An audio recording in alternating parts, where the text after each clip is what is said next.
Hi friends, आज का ये वीडियो है ये किसी पोटेंशियल बायर के लिए, इन्वेस्टर के लिए, उनके लिए नहीं है। ये हमारी अपनी सेल्स टीम के लिए है। ये कोई भी सेल्स पर्सन जो रियल एस्टेट कैसे बेचते हैं या मोर देन रियल एस्टेट मतलब उसका माइंडसेट क्या होना चाहिए, ये इस पर्पस के लिए है। और इस वीडियो को कोई भी पर्सन लर्निंग पर्पज से यूज कर सकता है, कोई दिक्कत नहीं है। ये एप्लीकेबल टू ऑल प्रोजेक्ट्स है, पूरे धुलेरा पे है।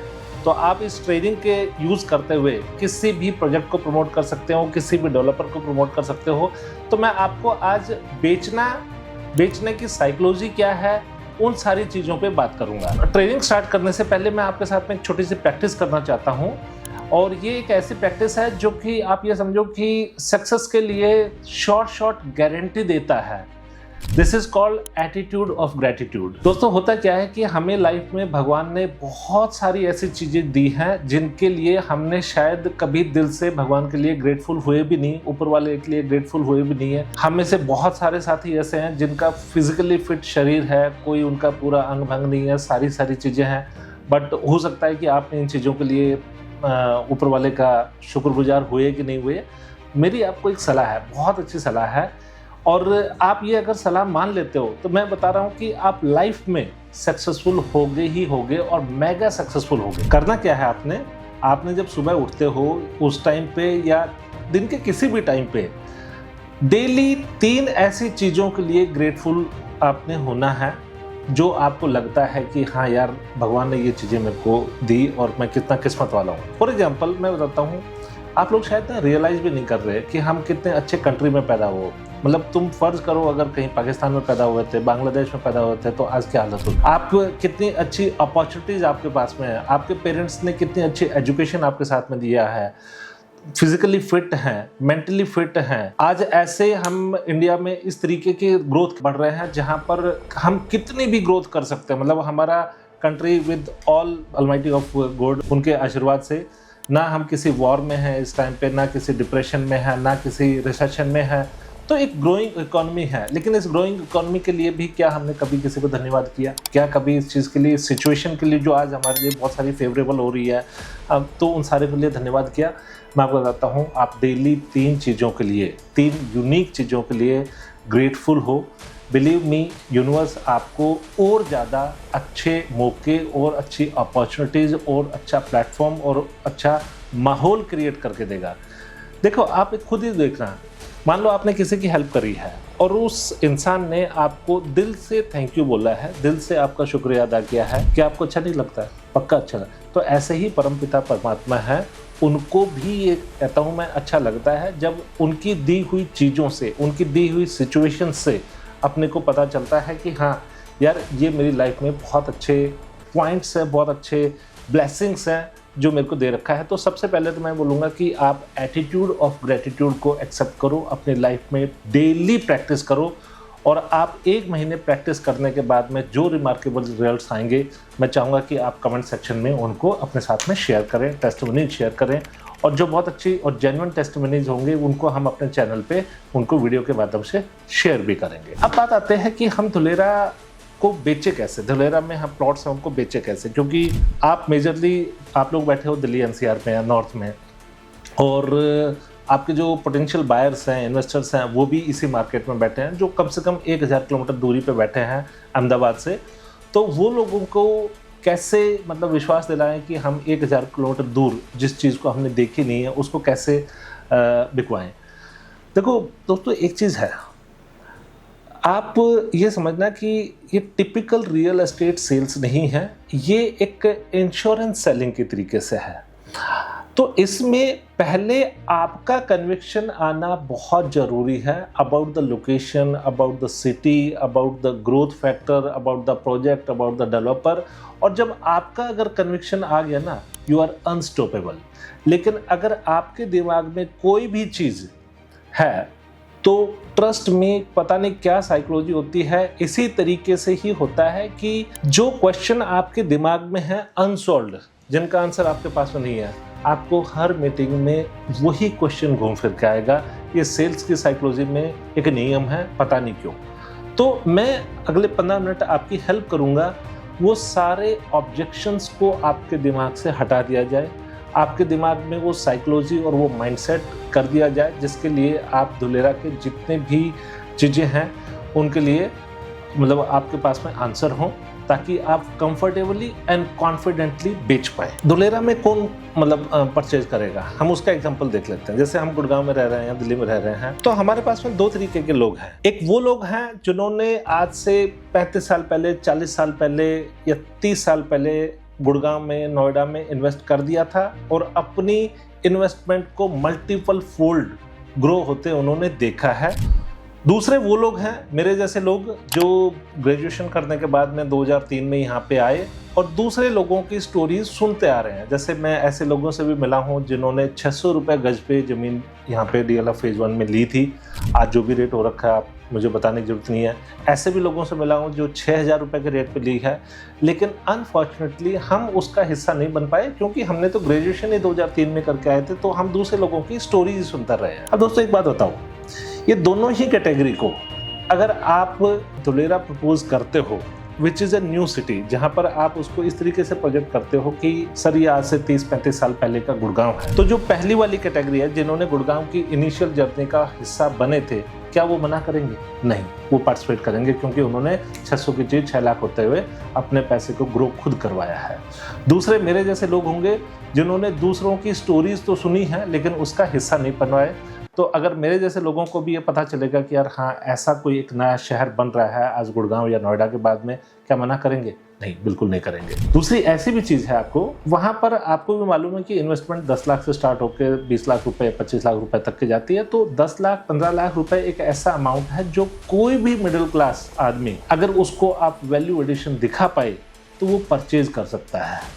वेयरएज जो अगर हम आज NCR की मार्केट बात करें तो नोएडा में भी अगर मैं कहता हूँ, नोएडा एक्सटेंशन की भी मैं बात करूँ तो 1 करोड़ से नीचे वहाँ पे कुछ भी नहीं है, और गुड़गांव तो 2 करोड़ 1.5 करोड़ से नीचे कुछ भी नहीं है। मतलब मानेसर की भी या सोना की भी मैं बात करूँ तो की बात कर रहे हैं। तो जहाँ पर एक साइड में आपके पास में मुट्ठी भर पोटेंशियल बायर्स हैं या प्रोस्पेक्ट्स हैं 1 करोड़ 2 करोड़ के लोगों के बजट के, वहीं पे 10 से 15 लाख आपके पास में इनफाइनाइट है। तो आपके पास में नंबर ऑफ जो प्रोस्पेक्ट्स हैं वो बढ़ रहे हैं। पहले बात तो आपका साथ बेनिफिट यही चीज़ आती है।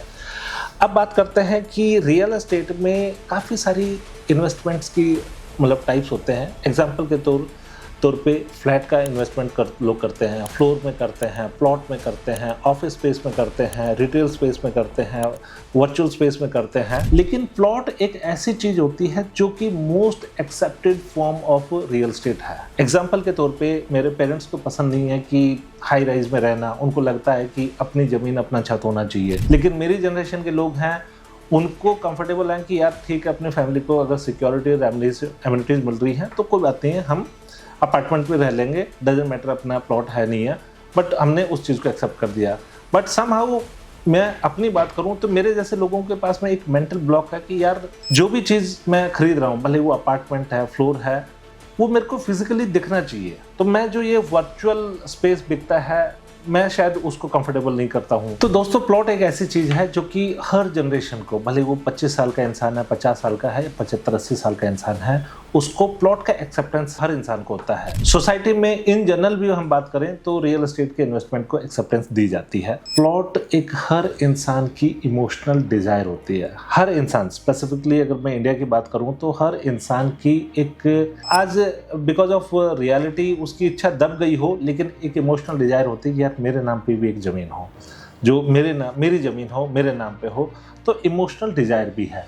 तो अभी जब मैंने आपको 3 बातें बताई रादर कि एक तो वो लोग जो गुड़गांव जैसे सिटीज़ की इनिशियल ग्रोथ स्टोरी का हिस्सा बन पाए या विटनेस कर पाए, वो लोग आपको यस करेंगे। दूसरी चीज़ कि 10 से 15 लाख रुपए या 20 लाख रुपए की अगर हम बात करेंगे तो वो ऐसा बजट है जो मतलब कोई भी मिडिल क्लास आदमी अरेंज कर सकता है, बशर्ते उसको वैल्यू प्रोपोर्शन दिखाई जाए तो भी आपके फेवर में चीज़ें हैं। तीसरी चीज़ कि प्लॉट की इन्वेस्टमेंट सबको समझ में आता है सारा। चौथा, आप एक ऐसी चीज़ दे रहे हो जो कि इसकी इमोशनल डिजायर भी है। अब बात करते हैं कि एक मिडिल क्लास के पास में और कौन से ऐसे तरीके हैं जहां पर वो 100% सेफ होने के बावजूद भी अपने पैसे को एक्सपोनेंशियली ग्रो कर सकता है। देखिए, अगर आपके पास में 2-5 करोड़ रुपए हैं तो आज मार्केट में ऐसे रास्ते हैं कि 5 करोड़ के आप 10 गुना कर सकते हो 10 साल में। लेकिन आज मार्केट में ऐसे तरीके नहीं हैं जहाँ पे 10 लाख को तुम 10 टाइम्स ग्रो कर सको 10 साल में, वो रियल एस्टेट ही है, वो प्लॉट ही है। तो एक मिडिल क्लास को आप ऐसा टूल दे रहे हो, एक ऐसा माध्यम दे रहे हो जिससे वो अपने पैसे को ग्रो कर सकता है। इस पैसे को ग्रो करके जो उसके लॉन्ग टर्म गोल्स हैं, भले वो उसके रिटायरमेंट प्लानिंग है, बच्चों की हायर एजुकेशन है, बच्चों की शादी है, वो उसको फुलफिल कर सकते हैं। तो बेसिकली आप जाने और अनजाने में किसी इंसान का भला ही कर रहे हैं अगर किसी अच्छी इन्वेस्टमेंट अपॉर्चुनिटी में आप उसका इन्वेस्टमेंट करवा सकते हो, स्पेशली एक मिडिल क्लास के पास में, जहां पर उसके पास में अपॉर्चुनिटीज ही बहुत कम है। तो आप कहीं ना कहीं एक भलाई का, एक पुण्य का काम भी कर रहे हो। तो इसीलिए मैं बोलूँगा कि आप धुलेरा में अगर किसी अच्छे प्रोजेक्ट में, अच्छी लोकेशन, अच्छी कनेक्टिविटी, अच्छी एमिनिटीज़ के साथ में किसी का अगर प्लॉट पकड़ के, मैं कहता हूँ कि शाहरुख खान बन गए, आपने बोल दिया कि तू करना मैं हूँ, तो भी कोई बुराई बात नहीं है। उल्टा आपको अच्छा ही लगेगा, आपको दुआएं ही मिलेंगे, ये मेरा एश्योरेंस है, मैं आपको बता रहा हूँ।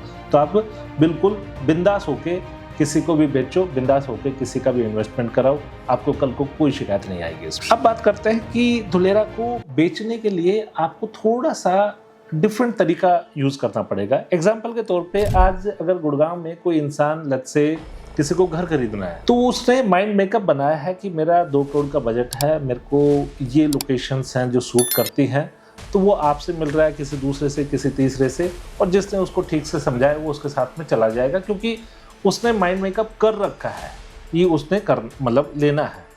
लेकिन धुलेरा की जो इन्वेस्टमेंट है ये बेसिकली एक ऐसी चीज़ है जो मेंटली वो रेडी नहीं हुआ था।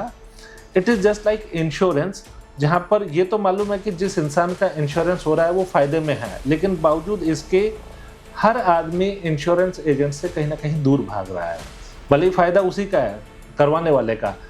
तो इसी तरीके से ये भी इंश्योरेंस के तरीके से सेलिंग है, जहां पर आप सामने वाले का फ़ायदा दे रहे हैं, लेकिन अगर आपने उसको अच्छे तरीके से नहीं समझा पाए, आपका मैसेज क्लियर नहीं हुआ, आप उसको लार्ज पिक्चर नहीं दिखा पाए, तो कहीं ना कहीं आपसे कटेंगे और आपके साथ में नहीं वो इन्वेस्टमेंट करेंगे। तो अब आपको कुछ अपनी स्किल्स पे काम करना है, कुछ अपने माइंडसेट पे काम करना है, कुछ अपनी प्रेजेंटेशन के ऊपर और अपना ऑब्जेक्शन हैंडलिंग के ऊपर, इन पे काम करना है, ताकि आप एक सेट फ्रेम ऑफ माइंड के साथ में, सेट फ्लो ऑफ इंफॉर्मेशन के साथ में एक beautiful picture, large picture, vision create कर पाएँ कि हाँ ये धुलेरा है। तो सबसे पहले जब हम काउंसलिंग उनके साथ में बैठे हैं, किसी भी पोटेंशियल बायर के साथ में, तो हम एक काउंसलिंग के लिए टाइम लगाएं, मतलब 5-7 मिनट के लिए उनकी काउंसलिंग पे बात करें। हम सीधा धुलेरा पे जंप ना करें, हम सीधा प्रोजेक्ट पे जंप ना करें, हमें इन्वेस्टमेंट क्यों करनी चाहिए उस पर थोड़ा सा उसका माइंडसेट रेडी करें। उसमें भी पर्टिकुलरली रियल एस्टेट के इन्वेस्टमेंट के किस तरीके के एग्जांपल्स बने हैं, किस तरीके से 70% से ज़्यादा आज जो मिलेनियर्स हैं रियल एस्टेट उनके कैटलिस्ट रहा है, उन एग्जांपल्स को शेयर करें। ये चीज़ शेयर करें कि सर आज गुड़गांव या नोएडा, पुणे, हैदराबाद, बेंगलोर, मुंबई, इनकी बात करें तो ये एक मैच्योर मार्केट है वर्सेस जो नई मार्केट्स आ रखी हैं आजकल, धुलेरा हो गया, इस तरीके की, तो उनमें क्या डिफरेंस है, किस तरीके की एक्सपेक्टेशन अपने पास में रखनी चाहिए। तो यहाँ आपका बिफोर ओपनिंग योर लैपटॉप और प्रेजेंटेशन और पीपीटी और बुक, आपका वर्बल मतलब एक डिस्कशन होना चाहिए। वर्बल आप उनके दिमाग में एक पिक्चर क्रिएट कर रहे हो, आप एक एक्सेप्टेंस मोड में उनको लेके आ रहे हो कि हाँ, वो पहली बात तो इस चीज़ को एक्सेप्ट करें कि हाँ यार मेरे को इन्वेस्टमेंट करना चाहिए, दूसरी इस चीज़ को कि मेरे को रियल एस्टेट में लगाना चाहिए, तीसरा वो इस चीज़ को लेके चले कि हाँ एक नई अपॉर्चुनिटीज़ है तो वहाँ पे अपने को पैसा लगाना चाहिए, इंस्टेड ऑफ कि हम जो हमारे पास में दिखता रहे।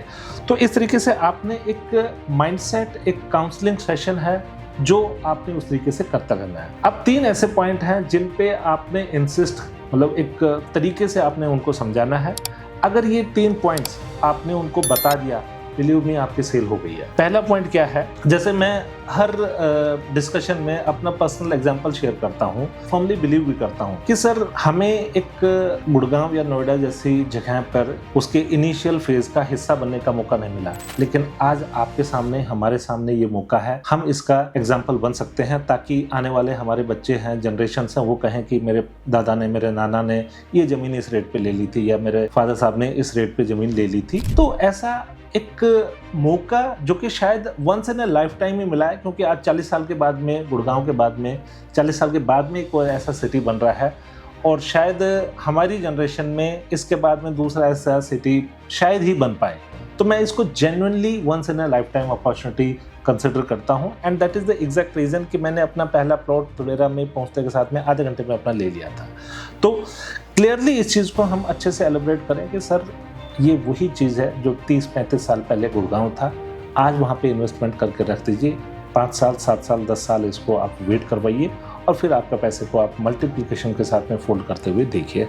First thing. सेकंड पॉइंट जो आपने कवर करना है, बोला कि सर आज गुड़गांव में कोई भी चीज़ रेजिडेंशियल प्लॉट 2 लाख रुपए से नीचे नहीं है, ऊपर तक अगर बात करें तो 5-6 लाख रुपए तक के रेट पे जा रहा है। वहीं धुलेरा में आज बहुत ही छोटी टिकट साइज़, मतलब कुछ जो हल्की लोकेशन है अदलई टाइप में, वहाँ पे आपको 5,000 रुपये गज पे भी चीज़ें मिल जाएंगी, लेकिन अच्छी लोकेशन पीपली वटावन हाईवे की मैं बात करूँ, उस साइड की बात करूँ तो वहाँ पे 10,000 रुपये गज के रेट की भी चीज़ें मिल जाती हैं। तो 5 से 10,000 रुपये गज के रेट पे अपने को चीज़ें मिल जाती हैं। तो ये समझो कि एक 15-20 लाख रुपए में अपने को 150-200 गज का अच्छी लोकेशन पे प्लॉट मिल जाता है, that with all the amenities, जैसे आपका क्लब हाउस हो गया, स्विमिंग पूल हो गया, लॉन टेनिस, तो हर तरीके की एक गेटेड कंपाउंड के साथ में आपको चीज़ें मिल रही हैं। ये चीज़ है, आप कंपेयर कर सकते हैं। बोले कि सर गुड़गांव में 15 लाख रुपए में ना आपको या तो कार पार्किंग मिलती है या क्लब की मेंबरशिप मिलती है, तो जितने में यहाँ पे कार पार्किंग या क्लब मेंबरशिप मिलती है, इतने में तो आपको एक 150-200 गज का प्लॉट मिल जाता है, वो भी आने वाले एक स्मार्ट सिटी के अंदर। तीसरा पॉइंट, बोले कि सर इवन इफ आप गुड़गांव में इन्वेस्टमेंट करने का अफोर्ड कर भी सकते हो, जो कि फिर आप कर भी दो लेकिन एक छोटी सी इन्वेस्टमेंट आप धुलेरा में डाल दो, क्योंकि गुड़गांव एक सर्टेन लेवल की मैच्योरिटी ले चुका है, तो जहाँ एक ग्रोथ आएगी वो लीनियर तरीके से आएगी, मतलब 5 साल में डबल हो गया, 10 साल में डबल का भी डबल हो गया, विच इज़ वेरी गुड, बहुत अच्छा है बाय द वे। बट क्योंकि धुलेरा आज एक इनिशियल फेज में है, तो यहाँ पर जो ग्रोथ आएगी वो आपकी एक्सपोनेंशियली आएगी, मतलब 10 साल में यहाँ पे 10 गुना होगा ही होगा। उसकी 20 लाख की जो इन्वेस्टमेंट है वो 2 करोड़ रुपए में होना तय है। और दोस्तों मैं आपको बताता देता हूँ, एक मिडिल क्लास के पास में बिलीव मी कोई ऐसा दूसरा तरीका नहीं है जो 20 लाख रुपए को 2 करोड़ में 10 साल में कन्वर्ट कर सकता है। तो अगर आपने उसका हाथ पकड़ के बुकिंग फॉर्म साइन भी करवा लिया ना, इसमें कोई बुराई नहीं है। तो इस तरीके से आपने उसका, ये 3 पॉइंट्स है जहाँ पे माइंडसेट पे, उसकी काउंसलिंग पे आपने काम करना है, बाकी रेस्ट फॉर्मेलिटीज़ है। बाकी फॉर्मेलिटीज़ में भी मैं बात करूँ तो आपने फिर कवर करना है कि इसमें गवर्नमेंट का क्या रोल है, जो पीपीटी मैं आपके साथ में शेयर कर रहा हूँ उसमें गवर्नमेंट का क्या रोल है, इसकी एग्जैक्ट लोकेशन क्या है, इसको कनेक्टिविटीज़ क्या क्या दी जा रही हैं, कौन कौन से प्रोजेक्ट्स हैं यहाँ पे जो एम्प्लॉयमेंट क्रिएट करेंगे, कितने फेजेज़ में ग्रो करेगा, हर फेज़ में कितने जॉब्स रहेंगी, एयरपोर्ट कब तक रेडी हो रहा है, टाटा सेमीकंडक्टर का कितना ह्यूज साइज एंड स्केल है। तो जो एक मतलब यहाँ पे अगले 5 साल 10 साल और 15 साल की जो ग्रोथ बनेगी, उस ग्रोथ को हमने बताना है और उसके बाद में फिर प्रोजेक्ट को बताना है। इसमें एक चीज़ आपने याद रखना है कि यहाँ पर हीरो हमें धुलेरा को बनाना है, ना कि कोई प्रोजेक्ट को। क्योंकि देखो धुलेरा आज ना बहुत ही इनिशियल स्टेज में, वहाँ पे इवन डेवलपर्स भी हैं, वो कोई ए ग्रेड के डेवलपर नहीं है कि जहाँ पर उनका बहुत बड़ा नाम है या बहुत बड़ा उनका एक्सपीरियंस है। तो वहाँ पर आपको एमिनिटीज़ भले ही डेवलपर अच्छी दे रहे हैं, लेकिन बावजूद इसके अगर हम गुड़गांव को कंपेयर करेंगे तो उतनी एमिनिटीज़ नहीं होंगी। तो आप कभी भी प्रोजेक्ट की एमिनिटीज़ को हीरो मत बनाओ। दो एक अच्छी एमिनिटी वाले प्रोजेक्ट पे अपना जाना चाहिए, लेकिन हीरो आप बनाओ उस सिटी की ग्रोथ अपॉर्चुनिटीज़ का, उस सिटी के साथ में हमें उसकी ग्रोथ का हिस्सेदारी में जो हम पार्टिसिपेट कर रहे हैं उसको। तो इन चीज़ों को ज़्यादा हीरो बनाओ एज बजाय कि आप किसी प्रोजेक्ट को। प्रोजेक्ट तो ये है कि आज हमने जैसे हर महीने में प्रोजेक्ट कोई ना कोई नया हम लेके आते रहते हैं, तो प्रोजेक्ट को थोड़ा सा हल्के लाइन में और सिटी को ग्रोथ करते हुए अपने को सिटी को हीरो बनाते हुए आगे बढ़ना है। तो ये मेरा एक मतलब बेसिक मैं बोलूँगा कि माइंडसेट को तैयार करने के लिए आपके साथ चीज़ें हैं जो मैंने शेयर करना चाह रहा था। बाकी प्रोजेक्ट की एक सेपरेट ट्रेनिंग जो भी हमें ऑनगोइंग चलता रहेगा वो हम अलग से कर लेंगे। Thank you so much.